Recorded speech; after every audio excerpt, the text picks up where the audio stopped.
तकरीर जो आपके सामने पेश की जा रही है, ये मौलाना अम्मार मज़ाहिरी साहब की तकरीर है और इस तकरीर का उन्वान है अल्लाह के रसूल सल्लल्लाहु अलैहि वसल्लम के अखलाक। ये तकरीर दारुल उलूम इक़रा राहूर में की गई थी और ये तकरीर जो की गई है वो जलसे दस्तारबंदी में की गई है, जिसकी लोगों ने जो है बहुत पज़ीराई की है और लोग जो है वो सुनने के लिए इस तकरीर के लिए कि जो है वो मुतमन्नी है। आइए सामईन, इस नज़्म के बाद मैं एक तकरीर के लिए अपने मेहमान मुकर्रिर को दावत देने जा रहा हूँ। मेरी मुराद साहिबानुल हिंद मौलाना अम्मार मज़ाहिरी साहब से है। मैं आपको इस शेर के साथ दावत देता हूँ कि नशेमन पर नशेमन इस कदर तामीर करता जा, नशेमन पर नशेमन इस कदर तामीर करता जा कि बिजली गिरते गिरते आप खुद बेदार हो जाए। मौलाना सुबहानुल हिंद मौलाना अम्मार मज़ाहिरी साहब। सामईन, ये प्रोग्राम आलम नशरियात के यूट्यूब पर नश्र किया जा रहा है।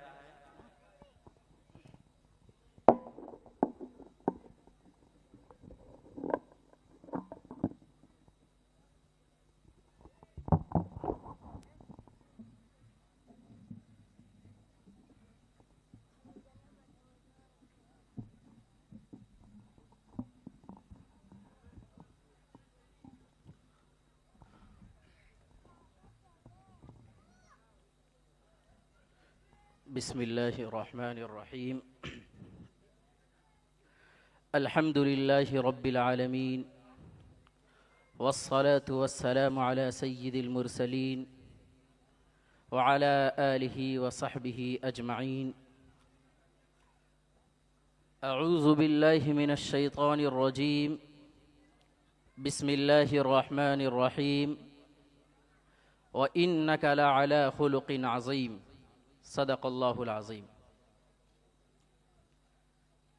अज़ीज़ाने गिरामी, हाज़िरीन जलसा, मुअक्कर उलमाए किराम और दारुल उलूम इक़रा के नौजवान तालिब इल्म, इस अहकर सरापा तक़सीर को तमाम उलमा के दरमियान 2-4 मिनट कुछ कह लेना या सुनना अपनी ज़ात में एक सनद की हैसियत रखता है।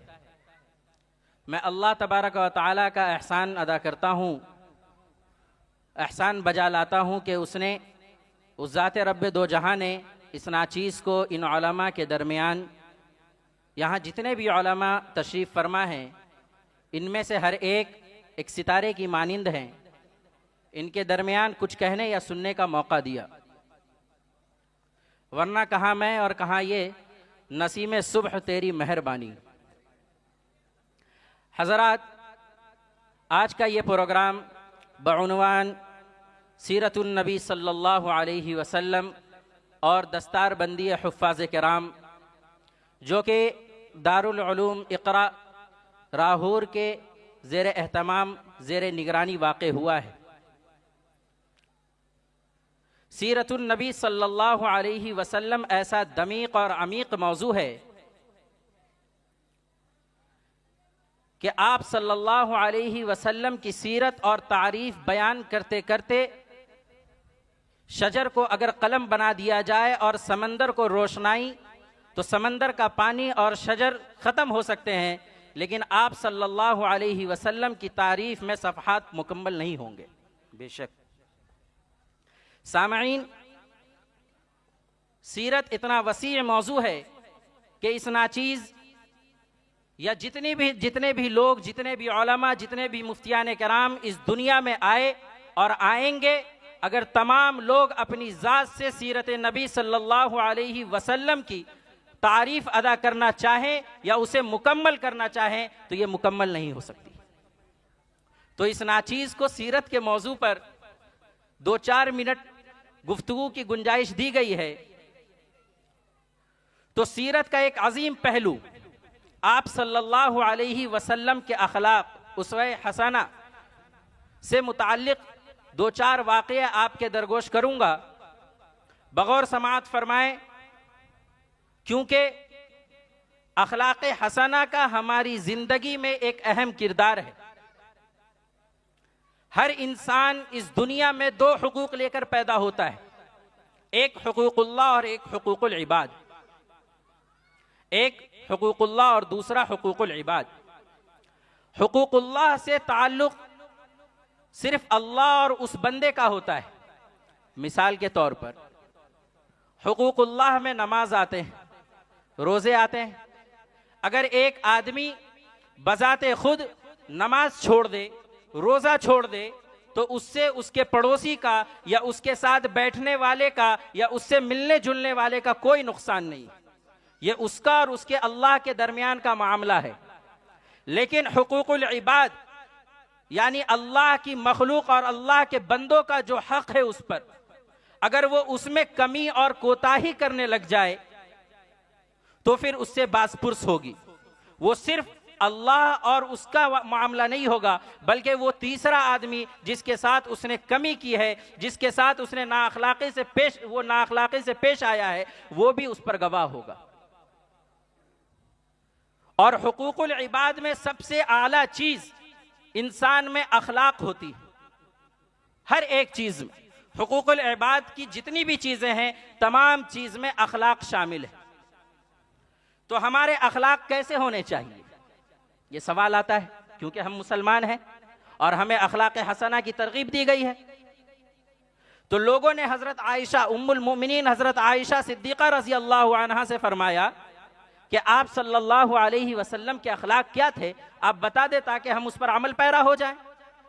बच्चों से गुजारिश है कि वो अपनी जगहों पे बैठ जाए, इधर उधर न घूमे। बच्चों से गुजारिश है कि वो अपनी जगहों पर बैठ जाएं। बच्चे अपनी जगहों पर बैठ जाएं। अभी माशाअल्लाह प्रोग्राम की एक बेहतरीन तकरीर हजरत वाला उस्ताद मोहतरम की हैसियत रखने वाले हजरत मौलाना मुफ्ती अंसार साहब का एक बहुत ही बेहतरीन प्रोग्राम होना है। आप तमाम हजरात से मुअद्दबाना गुजारिश करूंगा कि कुर्सियां खाली हैं, वहां तशरीफ रखें, इधर उधर ना बहकें और तकरीर बगौर समाअत फरमाएं, क्योंकि तकरीर से किसी मुकर्रिर की तारीफ मकसूद नहीं होती है, उसे अपनी ज़ात में उन बातों को दाखिल करना और उन पर अमल पैरा होना असल मकसूद होता है। बिस्मिल्लाहिर्रहमानिर्रहीम। हज़रत आयशा सिद्दीक़ा रज़ी अल्लाहु अन्हा से लोगों ने दरियाफ्त किया कि आप सल्लल्लाहु अलैहि वसल्लम के अखलाक क्या थे। तो हज़रत आयशा ने कहा कि कुरान देखिए। क्या मतलब? यानी ये कि कुरान में अल्लाह तबारक व तआला ने जिन बातों के करने का हुक्म दिया या जिन बातों से करने से रोका, आप सल्लल्लाहु अलैहि वसल्लम की तबीयत बिल्कुल ऐन बिऐन ही उसी मुआफिक थी। यानी इस्लाम जिन चीज़ों को पसंद करता है, आप सल्लल्लाहु अलैहि वसल्लम की तबीयत बजाते खुद उन चीज़ों को पसंद करती थी। बेशक। और इस्लाम जिन चीज़ों को पसंद नहीं करता है, वो चीज़ जो अल्लाह को गुस्सा दिलाती है, आप सल्लल्लाहु अलैहि वसल्लम की तबीयत खुद उससे गुरेज करती थी। इसीलिए कुरान ने कहा व इन्नका लअला खुलुकिन अज़ीम, कि आपको एक अखलाक के आला मर्तबे पर फाइज फरमाया हमने। तो कुरान जब देखा जाए, कुरान में एक आयत आती है खुज़िल अफ़्व वअमुर बिल उर्फ़ि वअरिज़ अनिल जाहिलीन। ये तीन चीजें आज जितना भी मुसलमान, जो भी मुसलमान इस दुनिया में पैदा होता है, वो इस आयत को सिर्फ पकड़ ले तो उसकी जिंदगी कामयाब है। खुज़िल अफ़्व वअमुर वअरिज़ अनिल जाहिलीन, कि माफ़ी को लाजिम पकड़ लीजिए, मजबूती से पकड़ लीजिए और नेकी का हुक्म करते रहिए और जाहिलियों से किनारा कश हो जाइए। बस ये तीन चीजें। बेशक। आप सल्लल्लाहु अलैहि वसल्लम ने एक हदीस में फरमाया है कि हज़रत जिब्राइल अलैहिस्सलाम जब ये हदीस लेकर मुझ पर आए, जब ये आयत जब मुझ पर नाजिल हुई है वही, तो हज़रत जिब्राइल अलैहिस्सलाम से मैंने पूछा कि इसकी तफसीर क्या है। हज़रत जिब्राइल अलैहिस्सलाम ने कहा ऊतीता बिमकारिल अखलाक़ी अन तसीला बिक़त्इका व तुअतिया मन हरमका व तअफ़ुआ अम्मन ज़लमका, कि आप उससे रिश्ता जोड़िए जो आपसे कटे और आप उसे दीजिए जो आपको ना दे, और जालिमों यानी जो आप पर ज्यादती करे उसे दरगुजर फरमाइए। यह है आप सल्लल्लाहु अलैहि वसल्लम के अखलाक। आइए इसकी नज़ीर हदीस शरीफ में ढूंढते हैं। एक हदीस है, एक वाक़या इमाम बैहक़ी ने लिखा है कि एक यहूदियों का आलिम था। जब हुजूर सल्लल्लाहु अलैहि वसल्लम ने अपनी नबूवत का ऐलान फरमाया तो एक यहूदियों का आलिम था, बड़ा आलिम। उसने कहा कि मैंने आप सल्लल्लाहु अलैहि वसल्लम के अंदर वो तमाम चीज़ें पाई जो मैंने अपनी किताबों में, यानी आप सल्लल्लाहु अलैहि वसल्लम के आने से पहले जो उस वक्त के लोगों पर किताबें नाजिल अल्लाह तबारक व तआला ने की थी, उन किताबों में आप सल्लल्लाहु अलैहि वसल्लम पर के ज़ुहूर पर जो निशानियाँ आई थी वो तमाम निशानियाँ आप सल्लल्लाहु अलैहि वसल्लम के अंदर पाई मैंने, सिवाय दो चीज़ों के। एक तो आपका हिल्म, दूसरा ये कि जब आपके साथ कोई गुस्से वाला बर्ताव करे, जब आपके साथ कोई ऐसा मामला पेश आए जहां दूसरा आदमी कोई अगर हो तो उसे गुस्सा आ जाए, आप उसमें और नरमी बरतते थे। उसका वाकया इस तरह है कि वो यहूद अपने दिल में ये बात बैठाए हुआ था कि आप सल्लल्लाहु अलैहि वसल्लम को टेस्ट करना है, चेक करना है, आजमाना है। एक ऐसा मौका आया कि आप सल्लल्लाहु अलैहि वसल्लम ने उनसे कुछ खजूरें ली वक्त मुकर्ररा के लिए मकरूज यानी कर्ज के तौर पर कि मैं फुला तारीख को आपको इसका कर्ज अदा कर दूंगा। क्योंकि यहूद के दिल में तो शरारत थी। वो 2-4 रोज कबल आप सल्लल्लाहु अलैहि वसल्लम के पास चला गया, बोला ए मोहम्मद, आपने मुझसे कर्जा लिया था, कर्जा दीजिए, मुझे मेरा कर्जा चाहिए। यहां अगर आप या हम होते या दुनिया का अजीम अखलाक वाला अच्छे से अच्छे किरदार वाला आदमी होता तो क्या कहता कि भाई अभी आपका वक्त बचा है, अभी क्यों आ रहे हो, दिमाग ठीक है कि नहीं, इलाज करवाओ जाकर। आप सल्लल्लाहु अलैहि वसल्लम ने एक लफ्ज नहीं कहा, गौर कीजिएगा, एक लफ्ज नहीं कहा, जबकि यहां तो हक है, यहां हक है, अभी 2-4 रोज तो बचे हैं,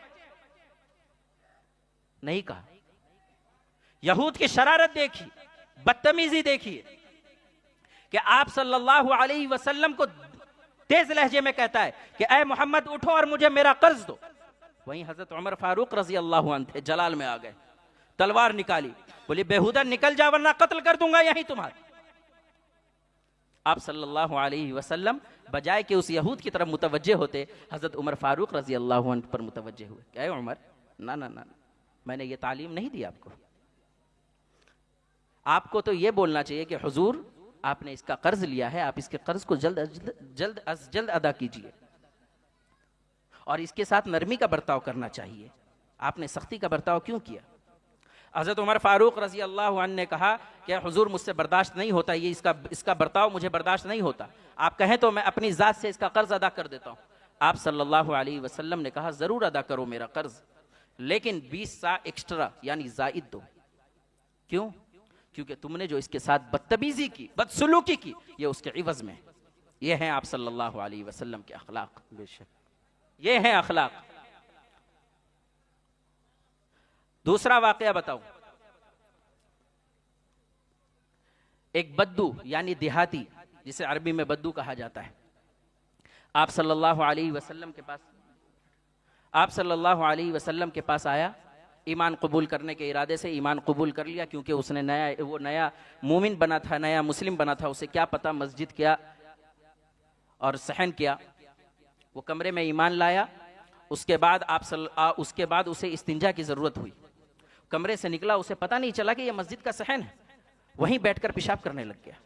अगर हम और आप होते आज के दौर में तो सोचिए क्या करते, जरा सोचिए, हंगामा हो जाता, कर्फ्यू नाफिज हो जाता। लेकिन आप सल्लल्लाहु अलैहि वसल्लम ने जो सहाबी उनकी तरफ दौड़ रहे थे उनको पकड़ने के लिए, बोला रुक जाओ, उसे करने दो। जब वो करने से फारिग हो गया तो आप सल्लल्लाहु अलैहि वसल्लम ने ना ये कि उसको ताना दिया, ना ये कि उसको क्या बोलते हैं धुतकारा, बल्कि उसे सलीके से समझाया। क्योंकि बात अगर सच्ची हो और सही हो तो उसे आप सलीके से समझाएं, कौन नहीं कबूल करेगा? ये नबी की तालीम है। ये तो दिल कबूल करता है इंसान बज़ाहिर किसी भी शक्ल में हो, ईसाई हो वगैरह वगैरह हो, लेकिन उसका दिल, हर इंसान, हर बच्चा फितरत इस्लाम पे पैदा होता है। और फितरत इस्लाम पे जो पैदा हो जाए वो नबी की बात ना कबूल करे, ना ना, ये हो ही नहीं सकता, ये हो ही नहीं सकता। इसका असर देखिए कि वो अपने गांव गया, लोगों को आवाज दिया, ए चचा जान, ए मामू जान, ए फुला, ए फुला। मैंने एक ऐसा आदमी पाया है जिसके अखलाक ऐसे हैं कि उसके अखलाक से ये पता चलता है कि वो वाकईतन जमाने में एक मुमताज शख्सियत है, वो वाकईतन नबी है, वो उसके नबी होने में कोई शक नहीं हो सकता। और तकरीबन सैकड़ों की तादाद में वहां से लोग आए और आप सल्लल्लाहु अलैहि वसल्लम के हाथों पर ईमान लाया। बेशक ये है आप सल्लल्लाहु अलैहि वसल्लम के अखलाक। आप सल्लल्लाहु अलैहि वसल्लम ने फरमाया, इन्नमा बुइस्तु लिउतम्मिमा मकारिमल अखलाक। क्या मतलब? क्या अच्छे अखलाक दूसरे अंबिया के नहीं थे? क्या अच्छे अखलाक हजरत आदम अलैहिस्सलाम के नहीं थे? क्या अच्छे अखलाक हजरत इब्राहीम अलैहिस्सलाम के नहीं थे? क्या अच्छे अखलाक हजरत नूह अलैहिस्सलाम के नहीं थे? क्या अच्छे अखलाक खुलफाए राशिदीन के नहीं थे? क्या अच्छे अखलाक हमारे और आपके नहीं होते? सबके होते हैं अखलाक, सबके अंदर खुल्क है, क्योंकि हम इंसान हैं। इंसान का मादा इंसानियत, उन्स, मोहब्बत जरूरी नहीं है हर एक के साथ, लेकिन आदमी का अपना अपना अखलाक अपने बच्चे के साथ तो होता ही है, अपने बड़ों के साथ जो उनके रिश्तेदार हैं कम से कम उनके साथ तो होता ही है। लेकिन कुरान ने आप सल्लल्लाहु अलैहि वसल्लम को कहा, व इन्नका लअला खुलुकिन अज़ीम, कि हमने आपको अखलाक के आला दर्जे पर फाइज कर दिया। अब समझ में आया होगा आपको कि अखलाक का आला दर्जा क्या है। हमारे पर यह फर्ज है, हमारे पर यह जरूरी है कि हम आप सल्लल्लाहु अलैहि वसल्लम के तरीक़े को मजबूत पकड़ें।